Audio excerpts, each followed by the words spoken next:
Assalamualaikum warahmatullahi wabarakatuh. Alhamdulillahirabbil alamin. Allahumma shalli ala sayyidina Muhammadin wa ala alihi washabihi ajmain. Rabbi shrah li sadri wa yassir li amri wa hlul 'uqdatam min lisani yafqahu qawli. Puji dan syukur kita panjatkan kehadirat Rabbi Allah Subhanahu wa taala yang masih memberikan kemampuan kepada kita untuk melaksanakan ibadah, terutama ibadah salat maghrib berjamaah yang insyaallah dilanjutkan dengan kajian fikih. Salawat dan salam semoga limpahkan kepada junjungan kita habibana wa rasulana Sayyidina Muhammad Rasulullah SAW. Allahumma sholli ala sayyidina Muhammad wa ala ali sayyidina Muhammad. Hadirin kaum muslimin rahimakumullah. Sebenarnya malam ini giliran tafsir, karena mungkin ini baru kemungkinan, karena mungkin fikih sholat itu bukan lebih penting. Mungkin kalau kita giliran tafsir fikih khawatir tidak kesampaian, terutama pembahasan tentang rukun sholat. Jadi begini, Rasulullah pernah bersabda, awwalu ma yuhasabu fil yaumil qiyamah as-shalah. Yang pertama dihisab nanti di hari kiamat adalah sholat. Kalau sholatnya baik, insya Allah amal ibadah yang lainnya baik. Kalau sholatnya buruk kualitasnya, maka amal ibadahnya juga buruk. Bapak silakan cari nafkah, itu ibadah. Tapi, ingat, ibadah kita mencari nafkah bisa jadi buruk kalau sholat kita buruk. Bapak boleh misalnya menyayangi anak, berkunjung ke keluarga, silaturahmi, itu ibadah semua. Tapi jadi buruk gara-gara kualitas kita atau sholat kita buruk. Tadi ada pengumuman dari Pak Imam, yang ada waktu silahkan menghadiri. Sebetulnya pengumumannya kalau mungkin untuk saya bukan yang ada waktu, silahkan memaksakan diri, meluangkan waktu. Masalahnya bukan apa-apa. Al-amru bisyai'in amrun biwasaihi. Kalau sholat itu sebuah perintah, maka hal-hal yang mendukung sholat itu wajib. Itu masalahnya. Seperti hanya Bapak disuruh naik lantai 2, maka wajib cari tangga. Kalau perlu bikin tangga supaya kita naik lantai 2. Itu maksudnya. Nah, sholat kita nih, nanti insya Allah kita sampai ke rukun sholat. Saking pentingnya rukun sholat, karena memang menentukan kualitas sholat kita, sampai jadwal tafsir kita sisihkan dulu, kan begitu. Sampai pembukaan saya tak banyak basa-basi langsung aja. Jadi begitu. Jadi bagi jamaah masjid atau warga Nusa Indah, silahkan memaksakan diri atau silahkan sisihkan waktu untuk memperbaiki sholat kita. Kalau kita berniat dan melaksanakan memperbaiki sholat kita, demi Allah, Allah akan memperbaiki hidup kita. Gitu. Apakah kita mau bangga level sholat kita masih SD atau masih SMP? Orang lain pendidikan ingin naik level kan, SD, SMP, SMA, S1, S2, S3, bahkan profesor sekalian. Kadang-kadang kita heran kalau pendidikan, apalagi pendidikan dunia, mau tinggi terus, jabatan mau tinggi terus, giliran kualitas sholat nyaman di zona level SD, nyaman di zona level SMP dan sebagainya. Gitu ya. Bagaimana nggak kelihatan nyaman ya? Ternyata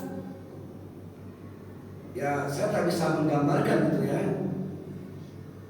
Karena berdasarkan hadis Nabi tadi bahwa salah satu ibadah yang paling terpokok adalah sholat. Saya pernah memberikan sebuah gambaran. Ketika ini haji, ketika ini puasa, ketika ini zakat, ketika ini sholat dan syahadat, kalau semuanya dilaksanakan tuh genggamannya kuat. Haji belum dilaksanakan, genggaman masih kuat.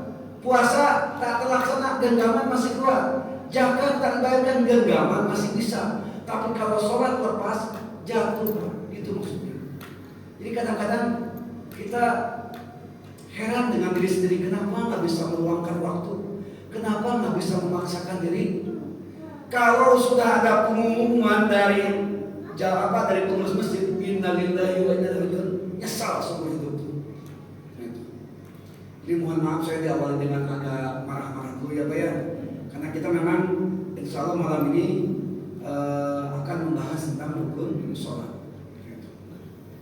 Hadirin kaum muslimin rahimakumullah, insyaallah rukun sholat ini adalah salah satu daripada teknis kita menuju kualitas sholat kita. Bagaimana kita berniat, bagaimana kita bertakbiratul ihram. Nah, takbiratul ihram Pak, itu syaratnya ada 16. Kita sudah memenuhi kriteria atau belum kan gitu. Bahkan di kalimat sebelumnya syaratnya sholat itu wal ilmu bifardiyatiha, kita harus mengetahui rukun-rukunnya sholat, fardu-fardunya sholat. Yang jadi pertanyaan, kita sudah tahu belum? Nah itu, kalau sudah tahu, kalau belum tahu berarti selama ini kita tak memenuhi syarat. Bagaimana mau diterima ibadah sholat kita kalau tidak memenuhi syarat? Setidaknya kalau sudah memenuhi syarat dan rukun, insya Allah ada kemungkinan besar sholat kita diterima oleh Allah Subhanahu. Baik, bismillahirrahmanirrahim. Supaya lebih ringkas saya ingin mendoakan pengarang kitab ini. Sallallahu mutafiq ila mahabbatillah ala tahqiq lil alim al fadil wal wara al kamil asy-syekh Muhammad Nawawi nafa'allahu ma amin. Al-Fatihah. Bismillahirrahmanirrahim. Iyyaka na'budu wa iyyaka nasta'in. Ihdinas siratal mustaqim. Baik, langsung kita ke rukun sholat saja. Sebetulnya banyak fikih sholat yang belum kita bahas. Kita lewat semua. Kita langsung rukun sholat aja. Karena bukan apa-apa. Memang top acara atau harinya itu adalah ketika kita melaksanakan sholat. Melaksanakan sholat berarti rukun sholat. Bedanya syarat dan rukun. Kalau syarat sebelum, kalau rukun ketika atau selama kita melaksanakan sholat. Nah itu masalahnya. Baik, bismillahirrahmanirrahim. Faslun arkanus sholat sab'ata asyara. Rukun sholat itu semuanya ada 17. Ada sebagian yang menyatakan 13. Perbedaannya di mana? Perbedaannya hanya dalam tu'manina yang diinkludkan ke dalam i'tidal, ke dalam ruku, i'tidal, sujud, dan duduk di antara dua sujud. Itu tumanina namanya. Tanpa tumanina, maksudnya tumanina yang dipisahkan itu 17. Tapi kalau sujud dengan tumaninanya, ruku dengan tumaninanya itu totalnya 13. Jadi 13 inilah yang wajib kita kerjakan. 17 itu terbagi dalam 4. Yang pertama qalbiyah, yang kedua af'aliyah, yang ketiga qauliyah, yang keempat ma'nawiyah. Kalau qalbiyah cuma satu, apa? Niat. Qalbiyah itu qalbu, bukan kalbu ya Pak ya. Qalbu itu artinya hati. Kalau kalbu itu artinya anjing, beda. Hati-hati. Ini sekedar perbendaharaan kalimat saja, karena tiap pertemuan kita harus ada perbendaharaan kalimatnya. Ada kalbu, ada qalbu. Ini beda. Kalau ini ya agak kasar ya. yang suka menggonggong tuh itu kalbu namanya. Tapi kalau kolbu itu artinya hati. Nah itu disebut kolbiyah. Baik, itu kalau kolbiyah itu cuma satu niat saja. Yang kedua ada yang namanya kauliyah. Kalau kauliyah itu adalah bacaan atau yang harus kita baca. Contoh takbir itu kan kauliyah ya. Bahkan kalau dalam berjamaah takbir itu harus agak keras, terutama pak imamnya. Kalau makmum cukup terdengar dengan diri sendiri. Kenapa imam harus agak keras takbirnya? Ya logikanya sebagai komandan ya memang memberikan sebuah penyeru itu memang harus agak keras. Coba lihat di tentara, komandannya kan biasanya memberikan aba-aba itu kan terdengar semua kan. Komandonya, nah gitu ya. Karena imam itu memegang komando, itu masalahnya. Itu kauliyah. Yang kedua Al-Fatihah. Al-Fatihah sama. Kalau di kitab ini itu minimal terdengar oleh diri sendiri, gitu ya. Jadi jangan sampai mengganggu jamaah kiri dan kanan. Bismillahirrahmanirrahim. Nah, jangan sampai gitulah. Yang penting terdengar diri sendiri lah. Dan Al-Fatihah syaratnya ada 10 pak masalah. Syarat-syarat kita membaca Al-Fatihah itu ada 10. Yang ketiga itu saya sengaja apaliyah diterakhirkan ya karena paling banyak. Yang ketiga itu adalah ma'nawiyah yang tersirat. Maksudnya adalah makna yang ketika rukun sholat diurutkan dari urutan pertama dan sampai terakhir berarti ada rukun yang terakhir yaitu tertib. Karena nggak mungkin habis takbir langsung sujud, nggak mungkin habis sujud langsung rukuk, nggak mungkin kan? Harus tertib. Itu namanya ma'nawiyah. Dan sisanya yang terakhir itu adalah af'aliyah yang akan dirangkum dalam arkanus sholat, dalam rukun-rukun sholat. Sebelum saya menjelaskan, mohon maaf Pak, ketika saya menjelaskan rukun sholat, bukan berarti apa yang saya sampaikan sudah saya laksanakan, bukan.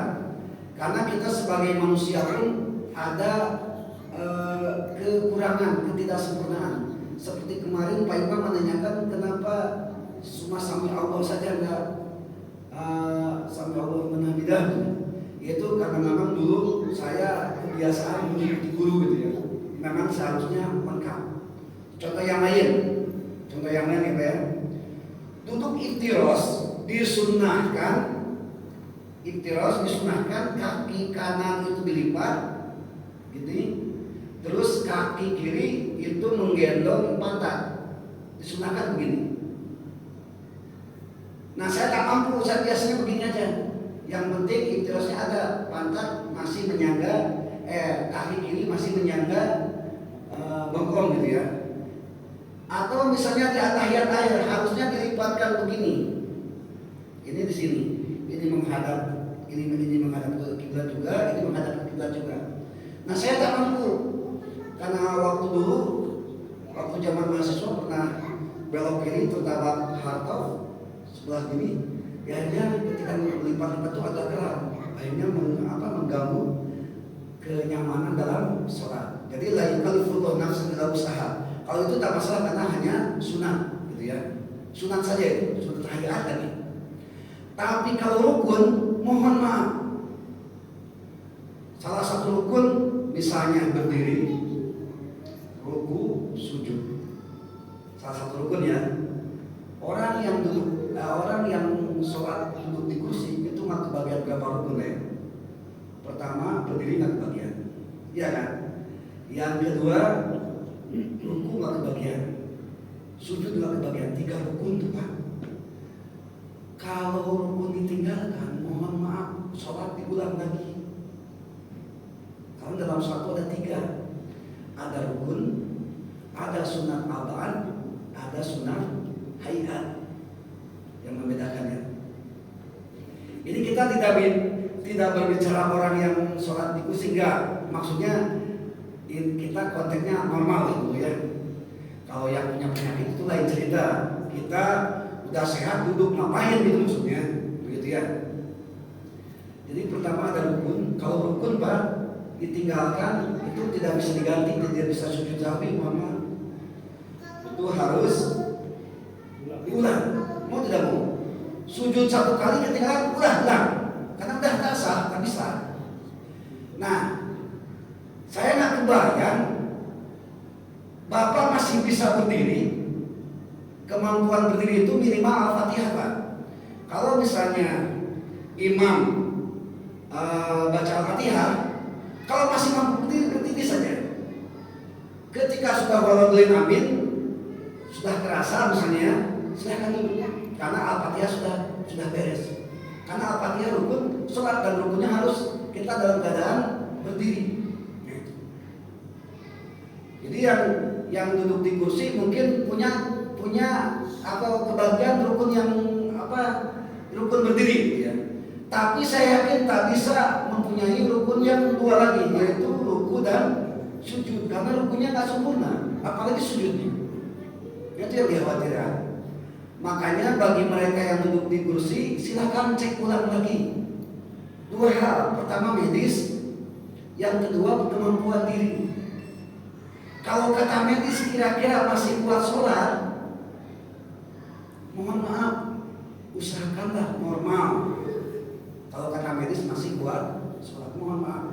Ini calon-calon orang tua ya, yang suatu saat kita akan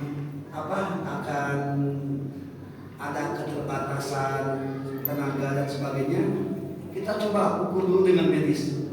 Kalau misalnya kata medis berdiri selama baca Al-Fatihah itu bakal tambah sakit, baca Al-Fatihah kira-kira berapa detik Pak? Berapa menit?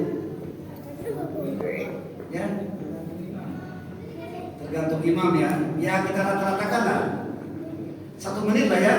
Berarti kalau masih bisa berdiri 1 menit, berdirilah, itu maksudnya. Anak bolak-balik ya, saya dari konsen nih. Itu ya. Jadi minimal mampu berdiri selama membaca Al-Fatihah. Karena kalau membaca surat itu sunnah. Yang kedua, sujud dan ruku itu juga rukun. Coba cek menurut medis. Kira-kira kalau sujud, kira-kira nambah penyakit nggak? Kalau ruku nambah penyakit nggak? Karena sujud dan ruku itu rukun qasir, rukun sebentar, cuma sekejap aja, nggak seperti Al-Fatihah itu ya Pak ya. Jadi begini.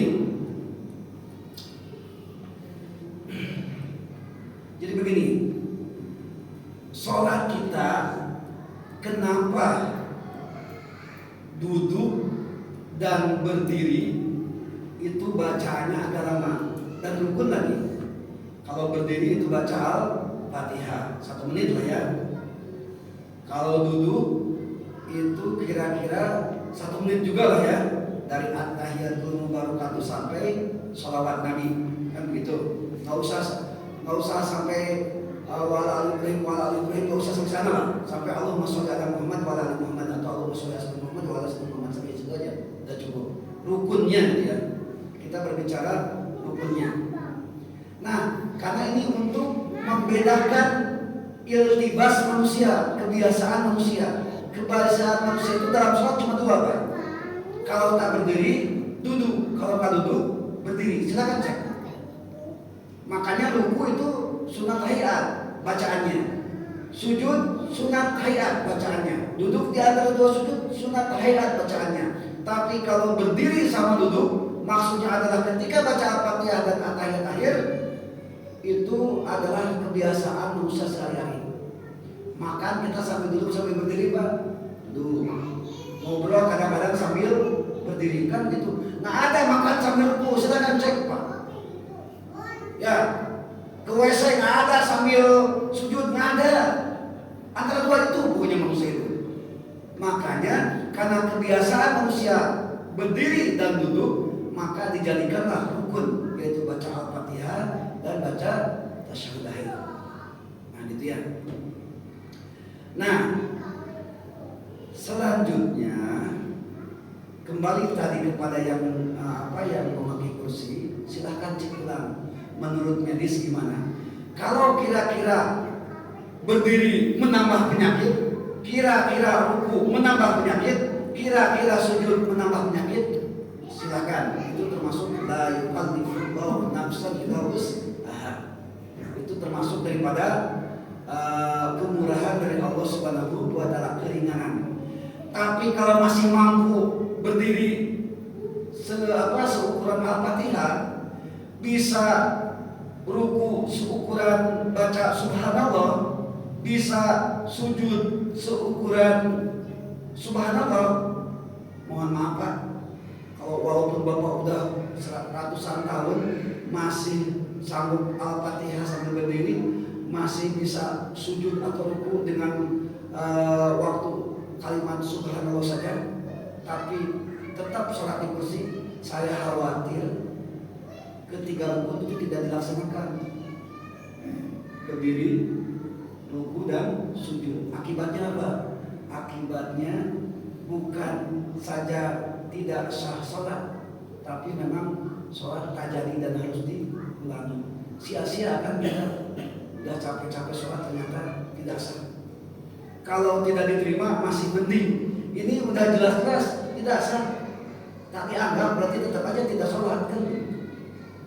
Silahkan nanti ya, kalau kita udah menua, silahkan cek kesehatan kita masing-masing. Baik, hadirin kaum muslimin rahimakumullah. Jadi ada qauliyah, ada aqaliyah, ada qauliyah dan ada ma'nawiyah. Kita rangkum semuanya dalam rukun sholat. Baik, bismillahirrahmanirrahim. Rukun sholat tadi ada 17. Arkan sholat salat asar. Rukun sholat semuanya ada 17. Kita ngambil mazhab Imam Syafi'i. Al-awwalu an-niyah. Yang pertama adalah niat. Syarat niat ada 3 Pak. Nah, kita cek niat kita udah sesuai tidak? Syarat niat itu ada 3. Yang pertama adalah qasdu, yang kedua adalah ta'arud, dan yang ketiga adalah ta'yin. Yang pertama qasdu, yang kedua ta'arud, yang ketiga ta'yin.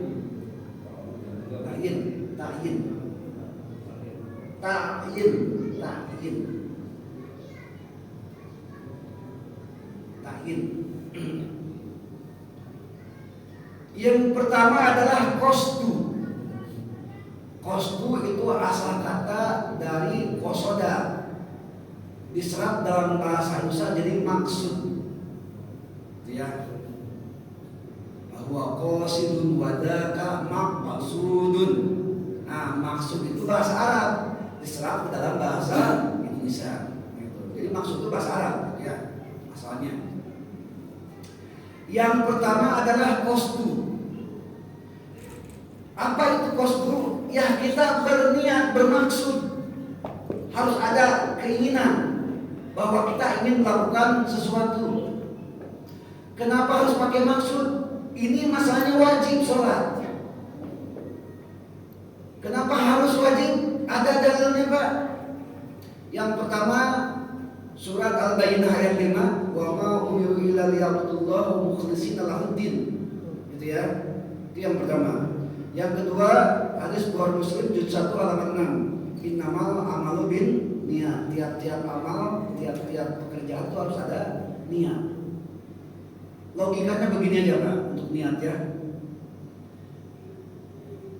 Gerakan sholat itu mirip olahraga Pak. Coba lihat. Takbir, ruku, sujud. Nah, sholat sama dengan ibadah olahraga. Nah, kita harus menentukan niat. Kita mau sholat atau olahraga. Itu fungsinya niat. Contoh yang lain.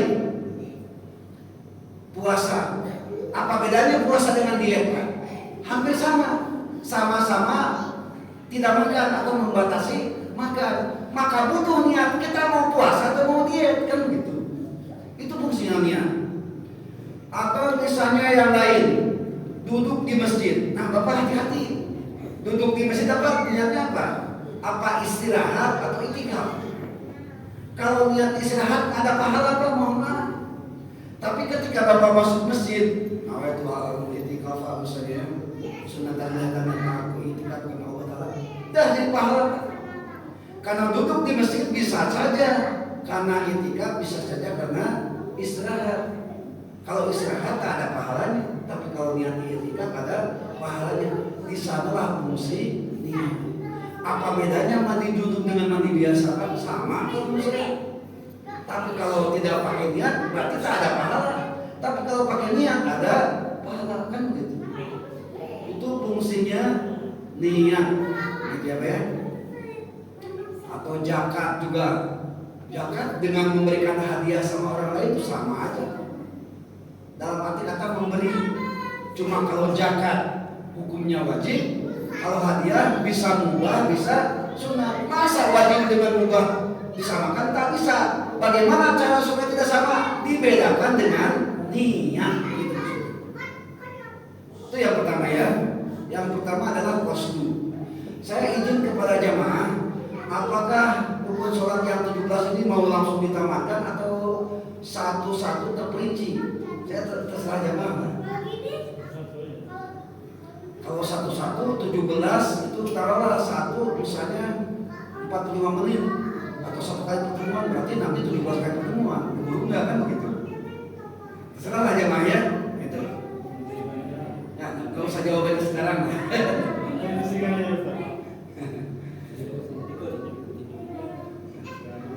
Ya. Nah, itu ya, yang pertama adalah qasdu. Jadi harus ada maksud.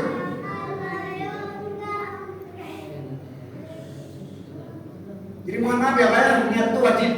Kostumnya itu, Bapak itu masuk ke masjid apa niatnya? Apalagi kalau niatnya di samping itikaf juga taklim, wah dah, itu double tuh.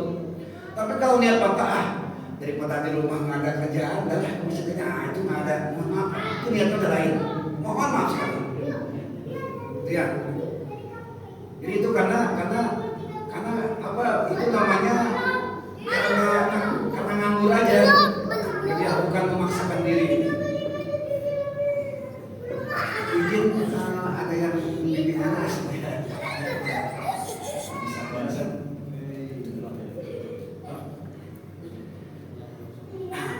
Yang kedua, ta'arud. Ta'arud itu lebih fokus ke jenis sholatnya. Sholat itu sholat apa? Sholat sunat kah? Sholat fardu kah? Fardu kifayah kah? Kan begitu.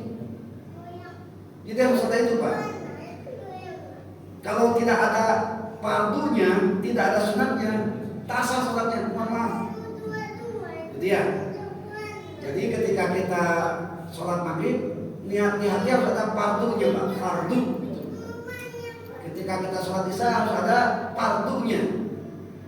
Kenapa harus ada fardunya? Karena sholat kita ada 3. Ada yang sunat, ada yang fardu, ada yang fardu kifayah. Gitu. Ada yang fardu ain, ada yang fardu kifayah. Itu masalahnya. Makanya harus ta'arud. Bedakan mana sunat, mana fardu. Dan yang terakhir adalah yang ketiga, ini syarat yang utama ya Pak ya.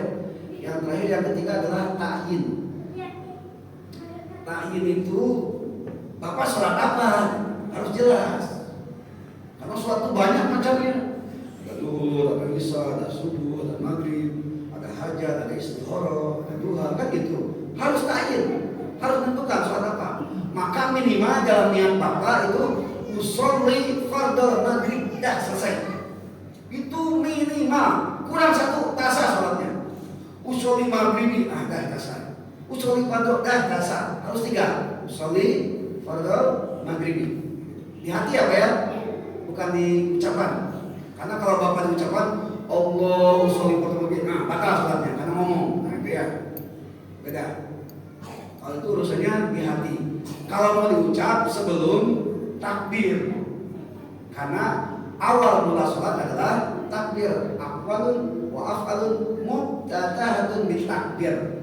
Awalnya sholat adalah takbir. Nah, gitu. Jadi ketiga tadi Pak ya. Kecuali ada tambahan khusus sholat Jumat.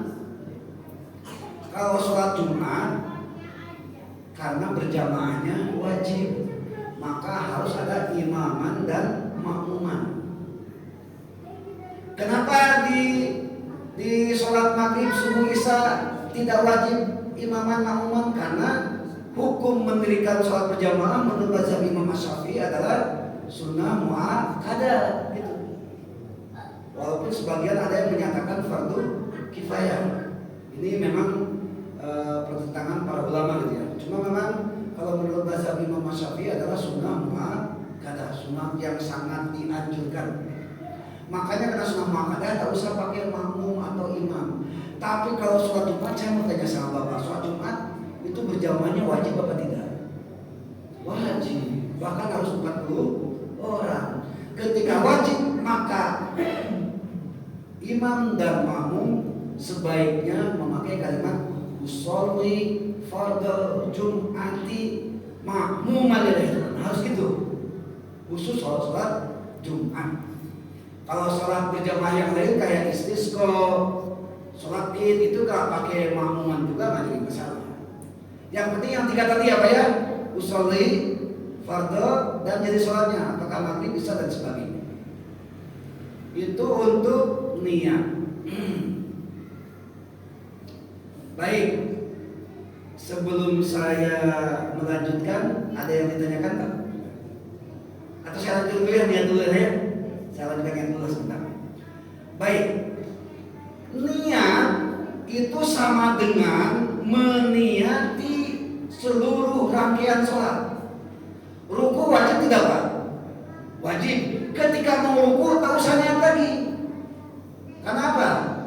Karena sudah dimaksud tadi kan, sudah dikosdu.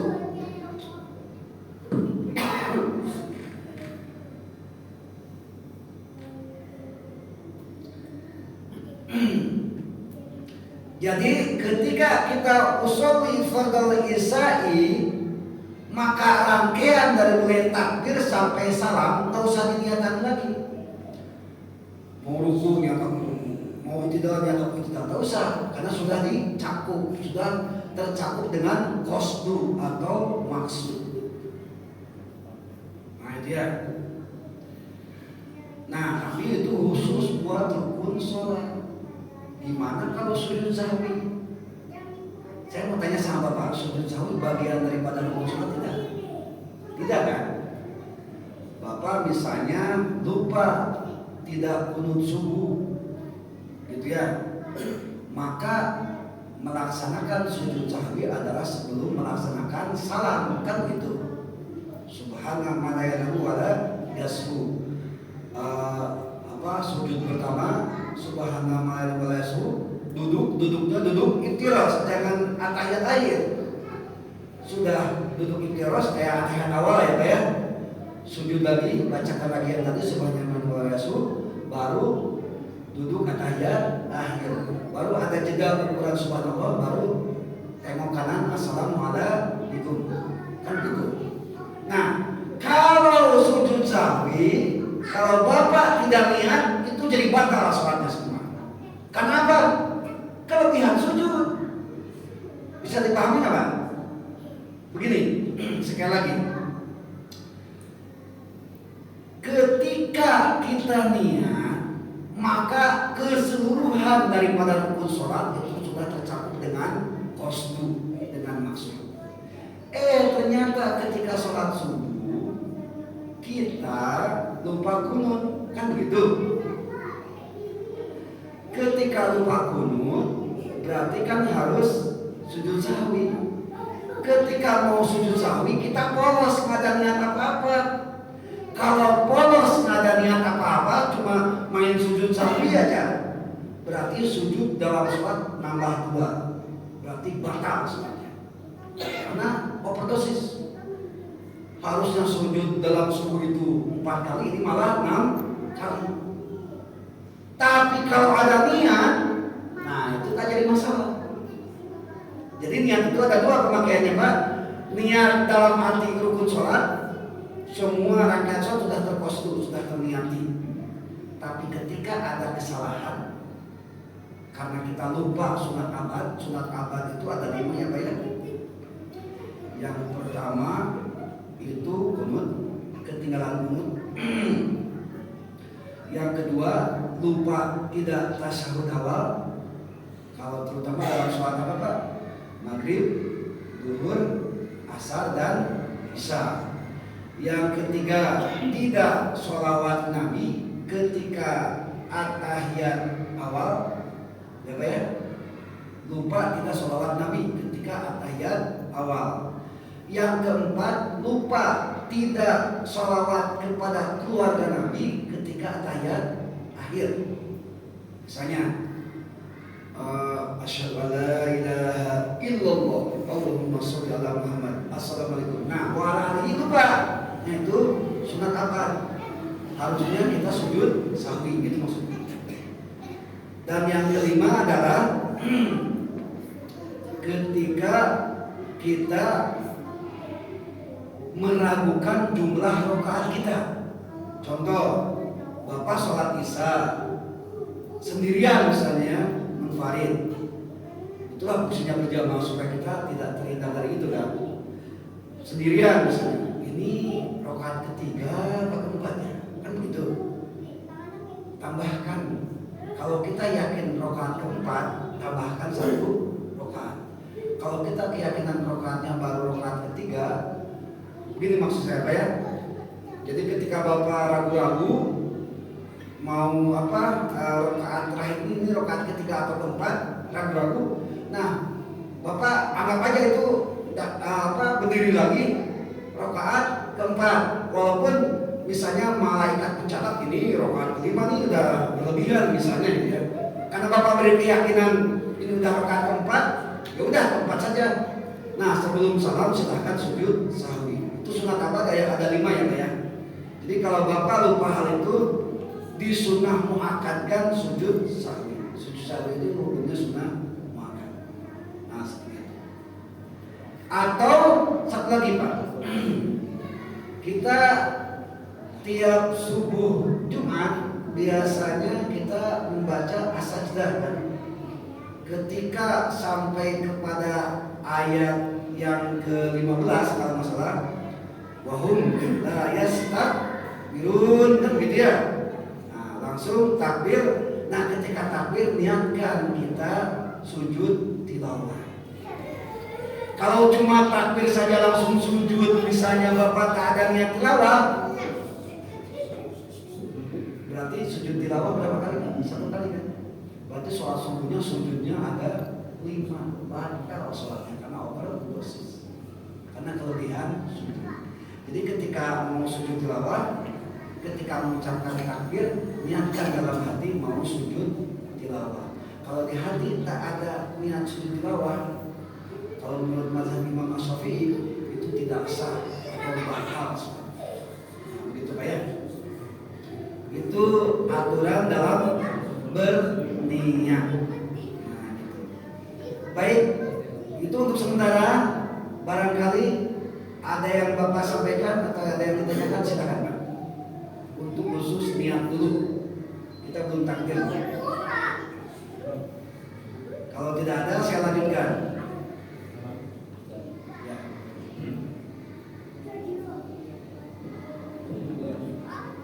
Ya. Begitu kita takbir, di hati kita itu masuk maghrib 3 rakaat. Ada begitu. 3 rakaatnya tak usah. Tidak. Dapat 3 kali maghrib. Jadi takbir ini Allah yang Allah itu adabnya mana ya? Panjang gitu. Panjang dari mungkin barangkali ya, mungkin situ hatinya tuh menyambut dengan situ. Wah, gimana itu? Jadi begini Pak, memang tadi saya bilang syaratnya cuma 3. Yang pertama itu qasdu sholli, ya. Yang kedua ta'abbud, itu adalah jenis bukan jenis, apakah sholat itu atau sunat gitu ya. Berarti fardu itu. Yang ketiga itu ta'yin. Tentukan sholat apa. Misalnya sholat maghrib misalnya apa ya? Bisa. Nah cuma 3 ini aja udah. Cuma 3 ini aja yang wajib tadi. Kira-kira Bapak usuli pada maghrib. Kira-kira berapa detik butuhnya? Pak, Bapak bilang di hati usuli pada maghrib berapa detik kira-kira? 1 detik cukup nggak? Cukup kalau menurut saya. Nah, tuh. Kalau menurut saya cukup. Karena itu udah memenuhi syarat niat. Yang bikin panjang itu usuli pada maghrib salah kali mustaqbil kiblat imamumah. Nah itu yang bikin panjang sebetulnya. Jadi udah kita 3 aja. Kecuali sholat Jumat harus pakai imaman atau makmuman. Nah itu pakai makmuman. Kalau khusus sholat Jumat ya kayak khusus sholat Jumat. Kenapa sholat Jumat tak wajib pakai imaman makmuman? Karena hukum sholat Jumat wajib berjamaah, itu masalahnya. Ketika wajib berjamaah kan ada 2, ada imam, ada makmum, itu ketentuannya. Ini khusus niat. Jadi sebetulnya simple, asal usuli pertama kita selesai aja. Usuli pertama Allah usuli pertama baru, nah gitu aja udah. Kalau menurut saya gitu Pak Imam ya, kita banyak yang lama. Kadang diulang, saya pernah diulang karena memang tak konsentrasi. Dan memang harus ke sini Pak. Qasdu sayin muktarinan dipilih. Takbir masuk niat. Kalau Bapak cuma takbir aja Allah yang maha besar, tak sah sholatnya. Karena memang harus qasdu, harus ta'adud dan harus ta'yin. Harus usuli, harus fardu, harus maghrib. Sebetulnya kalau misalnya Bapak tak bisa bahasa Arab, bahasa masing-masing pun silahkan aja. Niat aku sholat maghrib, dah aja. Niat aku sholat pada maghrib, dah aja. Cukup. Nggak usah pakai sholat pada maghrib. Kalau tidak pandai, ya. Tapi kalau pandai ya apa salahnya? Ya 1 detik apa ya? Kalau sholat pada maghrib udah. Berarti kakinya cuma 1 detik aja. Yang penting memenuhi syarat yang 3 tadi, ya. Ada yang namanya qasdu, ada yang namanya ta'adud, dan ada yang namanya ta'yin. Silakan. Mas saya dengar Ustaz menyampaikan kalau makmum itu dilapalkan. Iya Pak diniatkan. Dilapalkan ya. Itu khusus untuk sholat Jumat saja. Jadi sesuai pas sholat Jumat Itu tak jadi masalah tidak juga. walaupun fardu Ustaz. Ya walaupun sholat fardu, karena dilihatnya hukum berjamaahnya. Kalau makmuman imaman itu pasti berjamaah, iya kan? Kalau makmuman imaman pasti berjamaah. Dan satu-satunya sholat berjamaah yang wajib sholat apa? Sholat Jumat. Karena menurut mazhab Imam Syafi'i sholat berjamaah itu hukumnya sunat muakkadah. Jadi makmuman itu khusus untuk sholat Jumat. Memang sempurnanya usolli fardhu maghrib salah sarabati mustaqbilati makmuman itu sempurnanya. Maksud saya khawatir Bapak kelamaan takbir maksudnya. Ya udah ini minimal maksud saya ya. Ini minimal. Maksimalnya yang tadi yang mantap tadi. Ya itulah memang baru sholat pertama saja kita udah segini gitu. Padahal ini mohon maaf ini hampir apa? setengah halaman gitu. Ini baru kita kunci, apalagi kalau macam ya, nah itu satunya itu hampir belasan lembar gitu. Entah harus berapa sesi gitu ya. Makanya kita ngambil yang dasar aja dulu. Hadirin kaum muslimin rahimakumullah, itu saja mungkin untuk kunjungan kita. Mudah-mudahan kita diberikan tambahan usia sehingga kita bisa mengalami dan mempelajari rukun sholat. Sebetulnya bukan sampai rukun sholat, sampai ibadah-ibadah yang lainnya. Dan mudah-mudahan apa yang disampaikan mudah-mudahan menjadi pemicu dan pemacu kita diberikan kemampuan untuk meningkatkan kualitas ibadah kita terutama ibadah sholat. Amin ya Allah ya Rabbal alamin. Sekian dan demikian. Wassalamualaikum warahmatullahi wabarakatuh.